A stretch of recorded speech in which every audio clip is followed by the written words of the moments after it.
अस्सलाम वालेकुम दोस्तों, वीडियो देखने से पहले हमारे इस चैनल को सब्सक्राइब कर लें और नीचे मौजूद बेल आइकन को जरूर क्लिक कर लें ताकि हमारी वीडियोस बाकायदगी से आपके पास पहुंचती रहें।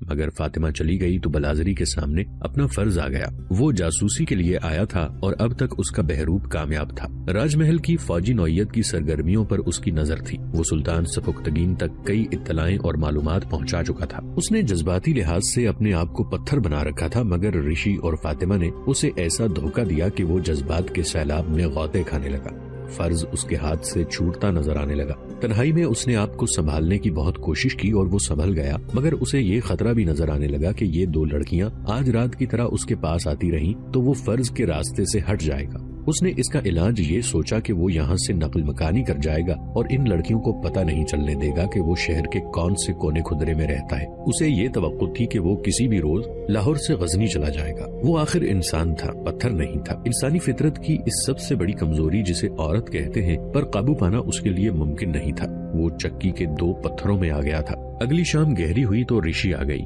इमरान बलाजरी घर में अकेला था। ये उनकी दूसरी मुलाकात थी, लेकिन उन्हें यूं लगा जैसे वो बचपन से इकट्ठे खेलते जवान हुए हो।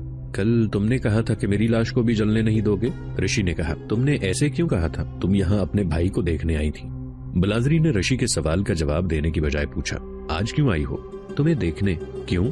तुम मुझे अच्छे लगते हो, इसीलिए मैं तुम्हारी लाश नहीं जलने दूंगा। इमरान बलाजरी ने कहा, तुम भी मुझे अच्छी लगती हो।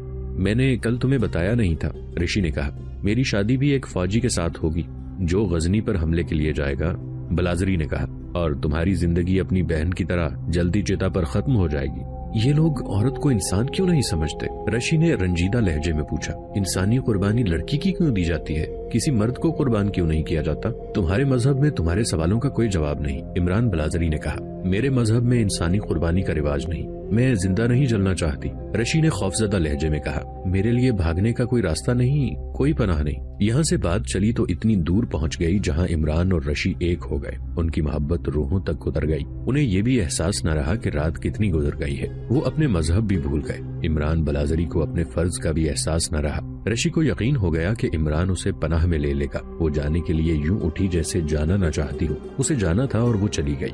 2-3 रोज बाद ऋषि फिर इमरान के घर गई। अभी बैठी ही थी कि जगमोहन ने बाहर से इमरान बलाजरी को आवाज दी। तुम्हारा भाई आया है, इमरान ने ऋषि से कहा। तुम साथ वाले कमरे में छुप जाओ। जब जगमोहन उस कमरे में आया, उसकी बहन दूसरे कमरे में जा चुकी थी। तुमने मुझे गोश्त का ऐसा आदी बना दिया है कि अपने घर की सब्जी तरकारी को देखकर भूख मारी जाती है, जगमोहन ने कहा। घर में कुछ है? इमरान बलाजरी ने घर में पका हुआ गोश्त रखा हुआ था, वो जगमोहन के आगे रख दिया। जगमोहन ने ये भी न देखा कि इमरान ने कुछ खाया है या नहीं। वो सारा गोश्त खा गया। कुर्बानी के लिए कोई लड़की चुन ली गई है या नहीं? बलाजरी ने पूछा। अभी नहीं, जगमोहन ने जवाब दिया। मालूम नहीं पंडितों को किस किस्म की लड़की की तलाश है। तुम्हारी बहन मंदिर में जाती है? नहीं, जगमोहन ने कहा। मगर मैं सोचता हूँ कि उसे कब तक छुपाए रखेंगे। इमरान बलाजरी इस कोशिश में था कि जगमोहन जल्दी चला जाए। वो उसकी बातों में दिलचस्पी नहीं ले रहा था। थकन और नींद का बहाना काम कर गया और जगमोहन चला गया। ऋषि दूसरे कमरे से निकली तो उसके चेहरे पर हैरत का तासुर था। क्या मेरे भाई ने गोश्त खाया है? ऋषि ने हैरत ज़दा लहजे में पूछा। मैं उसका राज फाश नहीं करना चाहता था, इमरान ने जवाब दिया। मैं उसे बता भी नहीं सकता था। तुम साथ वाले कमरे में सारी बातें सुन रही हो। वो जब से मेरा दोस्त बना है गोश्त खा रहा है। तुम्हारे देवताओं ने तुम्हारे भाई की कोई सजा दी है? मजहब सिर्फ उन चीजों की मुखालिफत करता है जिनसे नशा होता है और इंसान की अक्ल बेकार हो जाती है। मुझे बताओ तुम कब आओगी? तुम्हें भी गोश्त खिलाऊंगा। ऋषि 2 रोज बाद आई। इमरान ने उसके लिए मुर्गी भून के रखी हुई थी। ऋषि ने डरते डरते खाई, फिर बोली, मैं जब भी आऊँ मेरे लिए गोश्त रखा करो। उन्हीं दिनों इमरान बलाजरी को हुक्म मिला कि राजमहल के एक कमरे में गजनी के 2 कैदी लाए गए हैं जिन्हें खाना देना है, क्योंकि उन्होंने कहा था कि वो मुसलमान के हाथ से खाना खाएंगे। इमरान उनके लिए खाना लेकर गया और उसकी मुलाकात निजाम औरेजी और कासिम बल्खी से हुई। ये हम तफसील से बयान कर चुके हैं कि उसने उनके साथ क्या बातें की, उन्हें क्या हिदायत दी और किस तरह उनके फरार की राह हमवार करता रहा। इस दौरान ऋषि उसके पास आती रही। अब उसकी 2 ही फरमाइशें होती थीं। वो आते ही गोश्त मांगती, फिर ये जिद कि मुझे लाहौर से जल्दी निकालो, घर वाले मेरे शादी की तैयारियां कर रहे हैं। अगर निजाम औरेजी और कासिम बल्खी न आ जाते तो इमरान बलाजरी कभी का रशी को लेकर निकल गया होता। वो रशी के साथ हर बार एक नया झूठ बोलता था। उसे ये नहीं बता सकता था कि वो गजनी का जासूस है और गजनी के 2 कैदियों को फरार कराए बगैर नहीं जा सकता। वो फर्ज और मोहब्बत के दरमियान पिस रहा था। रशी की वालेहाना मोहब्बत और उसके आंसुओं ने उसे कई बार फर्ज से हटा दिया, लेकिन औरेजी और बल्खी को देखकर उसे फर्ज याद आ जाता था। इन दोनों के फरार की कोई सूरत पैदा नहीं हो रही थी। उनके कमरे के बाहर संतरी मौजूद रहते थे। एक रात रशी इमरान के घर से गई तो फातिमा आ गई। इमरान पर रशी के हुस्न और उसकी मोहब्बत का नशा तारी था। वो उसी के तसव्वुर से दिल बहला रहा था। फातिमा ने उसे इतने हसीन तसव्वुर से बेदार कर दिया, उसे गुस्सा आ गया। फातिमा किसी और नशे में आई थी। ये नशा जिस्मानी था। मैंने तुम्हें यहाँ आने से मना किया था, इमरान ने गुस्से से कहा। अपने खामिन को वापस आने दो, तुम मुझे टाल रहे हो, फातिमा ने कहा। मांगो, अपनी कितनी कीमत मांगते हो? मुझे कुछ नहीं चाहिए फातिमा, तुम्हें वो हिंदुआनी चाहिए, फातिमा ने तंजिया लहजे में कहा। वो जो तुम्हारे पास आती रहती है, मैं चाहूँ तो तुम्हें पकड़वा सकती हूँ। तुम जानते हो कि यहाँ हिंदुओं का राज है जो मुसलमानों से नफरत करते हैं। तुम्हारी चोरी पकड़ी गई तो सीधे कैद खाने में जाओगे। मैं उससे पहले लड़की समेत गायब हो जाऊंगा, इमरान बलाजरी ने कहा। तुम मेरे पास जो उम्मीद लेकर आई हो वो पूरी नहीं हो सकेगी। रशी के मुकाबले में तुम जैसी 20 लड़कियों को धुतकार सकता हूँ। ये इमरान बलाजरी की बड़ी खतरनाक गलती थी। उसे एहसास नहीं था कि रकाबत औरत को चड़ैल बना दिया करती है। फातिमा के साथ जो जुल्म हुआ था, इससे वो बावली हुई जा रही थी। उसने शर्मो हिजाब उतार फेंका था। वो गुस्से से चली गई। फातिमा को हिंदू औरतों से मालूम हो चुका था कि पंडित राजा जयपाल की फतह की खातिर एक कंवारी लड़की की कुर्बानी दे रहे हैं, लेकिन उन्हें अपने मतलब की लड़की नहीं मिल रही। फातिमा ने अगला दिन बड़ी मुश्किल से गुजारा। रात को वो मंदिर में चली गई। उसने हिंदू औरतों से बातों बातों में मालूम किया कि बड़ा पंडित कहाँ रहता है। वो पंडित के पास चली गई। पंडित उसे देखकर हैरान हुआ। उसे अपने पास बिठाया। आप लड़की की कुर्बानी कब देंगे? फातिमा ने पूछा। जब हमें वो खास किस्म की लड़की मिल जाएगी, पंडित ने कहा। तुम क्यों पूछ रही हो? मैं आपकी मदद करने आई हूँ, फातिमा ने कहा। आपको इल्म नहीं कि शहर की तमाम हिंदू लड़कियां मंदिर में नहीं आती। मैं आपको एक लड़की दिखाऊंगी। मुझे उम्मीद है कि वो कुर्बानी के लिए मौजू होगी। उसने ऋषि के बाप का नाम लिया और पूछा, आपने उसकी बेटी को कभी देखा है? मैंने तुम्हें भी कभी नहीं देखा था, पंडित ने कहा। तुम किसकी बेटी हो? मैं मुसलमान हूँ, फातिमा ने जवाब दिया, और एक ताजिर की बीवी हूँ। तुम्हें हमारी कुर्बानी और हमारे मजहब के साथ क्या दिलचस्पी हो सकती है? पंडित ने पूछा। तुम्हारे दिल में जो कुछ है वो बताओ। ये मंदिर के साथ मिला हुआ एक कमरा था। किसी मुसलमान को मंदिर के अंदर कदम रखने की इजाजत नहीं थी। कोई मुसलमान किसी हिंदू के घर में दाखिल नहीं हो सकता था, क्योंकि मुसलमानों को नापाक समझा जाता था। मगर पंडित को जब फातिमा के मुतालिक पता चला कि वो मुसलमान है तो उसने उसे घर से निकाला नहीं। वो चौंका और बिदका भी नहीं। वो जान गया कि ये जवासाल और हसीन लड़की किसी और मकसद के लिए आई है। पंडित घाग और खरांट आदमी था। उसने फातिमा को गहरी नजरों से देखते हुए कहा कि तुम्हारे दिल में जो कुछ है बता दो। फातिमा तजर्बाकार और खरांट नहीं थी। वो तो रकाबत और अपनी तौहीन की आग में जल रही थी। उसकी अक्ल पर शैतानी कुव्वतों का कब्जा था। वो अपने माँ बाप से, अपने खामिन से, रशी से और इमरान बलाजरी से इंतकाम लेने पर तुली हुई थी। उसकी तमाम तर तखरीबी कुव्वतें बिच्छू के डंक की तरह तैयार और मुस्तैद हो गई थी।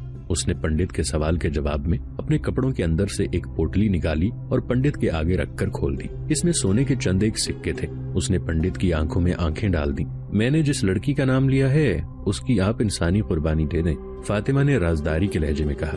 अगर ये लड़की हमारे मतलब की ना हुई तो? वो कंवारी है, फातिमा ने कहा। बहुत खूबसूरत है, उम्र 16-17 साल है। अगर वो कुर्बानी के मतलब की नहीं तो भी उसकी कुर्बानी दे दें। हमारे मजहब में दखल अंदाजी न करो लड़की, पंडित ने मजहबी पेशवाओं के रोब से कहा। हम एक खास किस्म की लड़की की तलाश में हैं। पंडित जी महाराज, फातिमा ने कहा, कोई मजहब इंसान की कुर्बानी की इजाजत नहीं देता।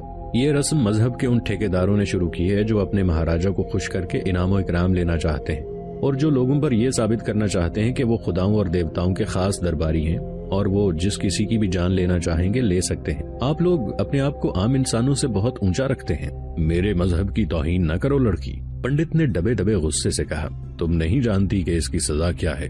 मैं सिर्फ आपके मजहब की बात नहीं कर रही महाराज, फातिमा ने कहा। मेरे मजहब में भी यही कुछ होता है। सिर्फ इंसानी कुर्बानी नहीं दी जाती। जहाँ तक हमारे इमामों और मौलवियों का ताल्लुक है, वो आपकी तरह मजहब की ठेकेदारी का दावा करते हैं। अपनी आवाज को खुदा की आवाज कहते हैं, अपनी ख्वाहिशात को खुदा का हुक्म बताते हैं और अपने आप को आम इंसानों से बहुत बुलंद, खुदा के करीब समझते हैं। इस तरह मजहब की असलियत पर पर्दे पड़े रहते हैं और इंसान भटकते फिरते हैं। पंडित जी महाराज, आपने अपना जो दर्जा बना रखा है इससे नीचे आए। मुझे इस मंदिर के कुछ ऐसे राज मालूम हैं जो आप समझते हैं, ये किसी को भी मालूम नहीं। आप जानते हैं कि जिसे जख्म आता है या चोट लगती है वो दर्द से कराहता है, और उसके कराहने को वो लोग सुन लेते हैं जिनके कान होते हैं। तुम कमसिन हो लड़की। पंडित के लहजे में रोब की बजाय अपनायत सी थी। कहने लगा, इस उम्र में तुम ऐसी बातें करती हो जो पुख्ता उम्र में भी नहीं सोची जा सकती। मेरे दिल के जख्मों ने मुझे पुख्ताकार बना दिया है, फातिमा ने जवाब दिया। ये मेरी अक्ल की नहीं, मेरे दिल की आवाज है। मेरा दिल कराह रहा है, सिसकियां ले रहा है। वो कौन से राज हैं जो तुम जानती हो? एक ये कि मैं हसीन और नौजवान न होती तो आप इतना ही सुनकर के मैं मुसलमान हूँ मुझे धक्के देकर इस कमरे से निकाल देते, कमरे को धुलाते, यहाँ लुबान जलाते, भजन गाते, तब ये कमरा पाक होता। मगर मुझे देखकर आप भूल गए कि मुसलमान नापाक होता है। आपने सोने के सिक्कों को उठाया नहीं, फेंका।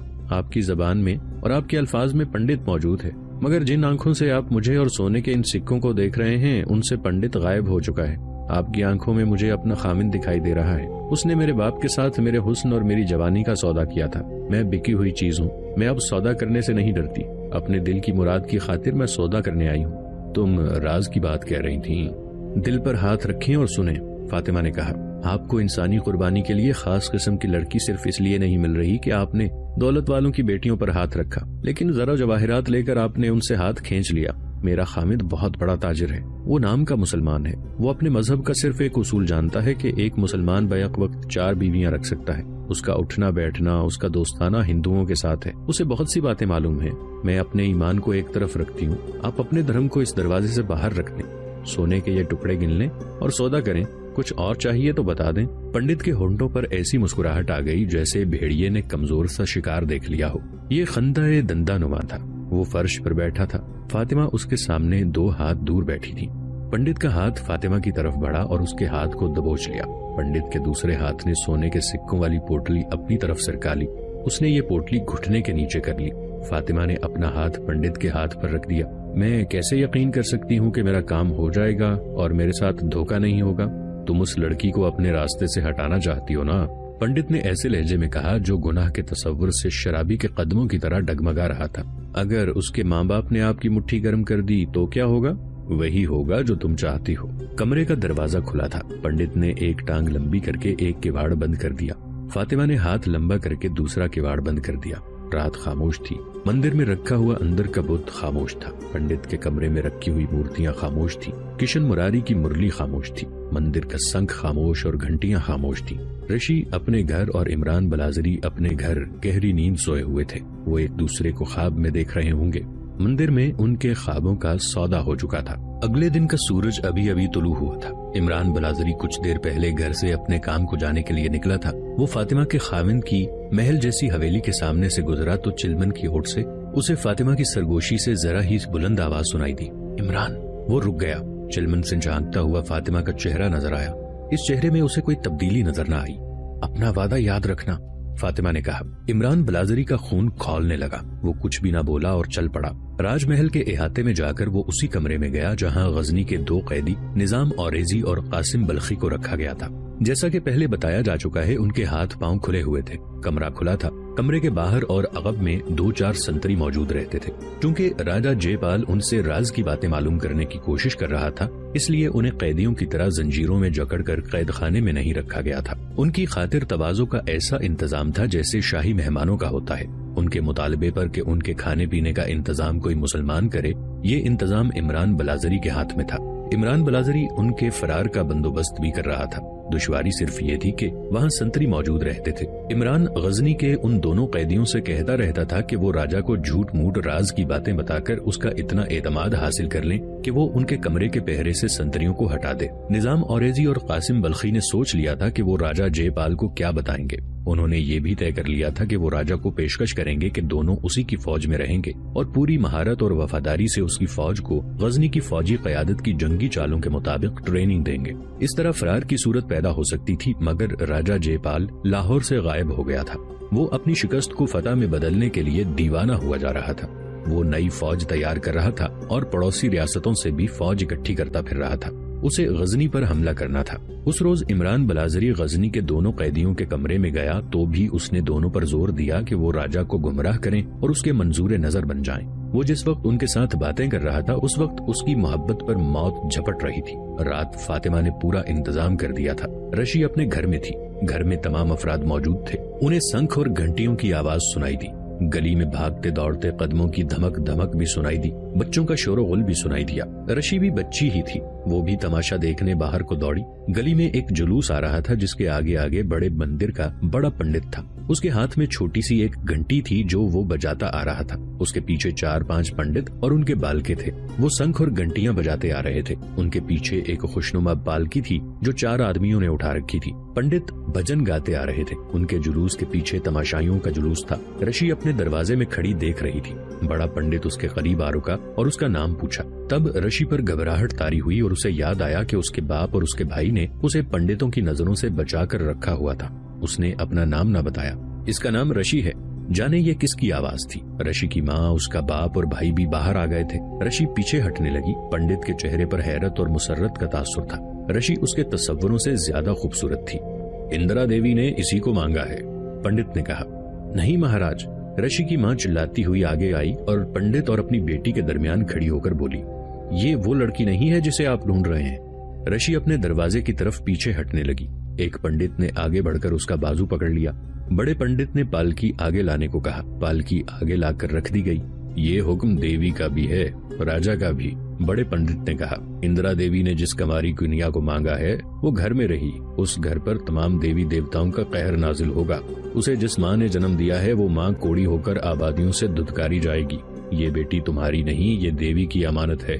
हम इसे ले जा रहे हैं। रशी को घसीटकर पालकी में धकेला जा रहा था और वो रोती चिल्लाती और आजाद होने की कोशिश करती थी। पंडितों के साथ आए हुए एक आदमी ने रुमाल जितना एक कपड़ा रशी की नाक और सर पर रखकर हाथ थोड़ा सा दबाया। रशी तड़पी और फौरन ही उसका जिस्म साकिन हो गया। उसकी आंखें बंद हो गईं और उसका सर डोलने लगा। उसे पालकी में डाल दिया गया।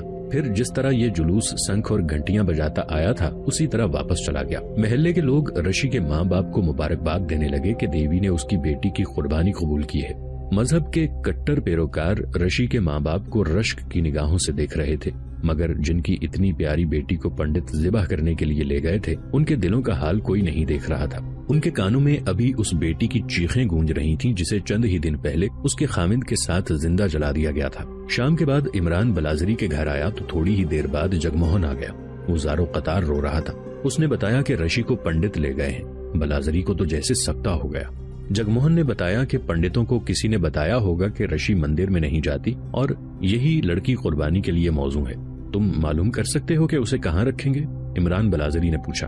और उसकी जान की कुर्बानी कब देंगे? मालूम करो जगमोहन, मैं उसे बचाने की कोशिश करूंगा। उसे बड़े मंदिर में ही ले गए होंगे। जगमोहन ने कहा, मैंने सुना है कि इंसान की कुर्बानी नहीं दी जाती, कि किसी को पकड़ा और उसे मार डाला। उसे 7 दिन पंडित अपने पास रखते हैं, उसे पाक करते हैं, तैयार करते हैं और मालूम नहीं उस पर क्या क्या अमल करते हैं कि वो अपनी जबान से कहने लगता है कि मुझे देवी के चरणों में कुर्बान करो। मैं मालूम करने की कोशिश करूंगा, मगर तुम उसे बचा नहीं सकोगे। अगर बचा लाओगे तो हम उसे अपने घर में नहीं रख सकेंगे। उसे फिर ले जाएंगे और हमारे साथ तुम्हारे लिए भी मुसीबत आ जाएगी। वो धाड़े मार मार कर रोने लगा। जरा संभला तो फिर बोला, मैं इस मुल्क से निकल जाना चाहता हूँ। मुझे अपने मजहब से घिन आने लगी है। तुम्हारे मजहब में घिन के सिवा है ही क्या?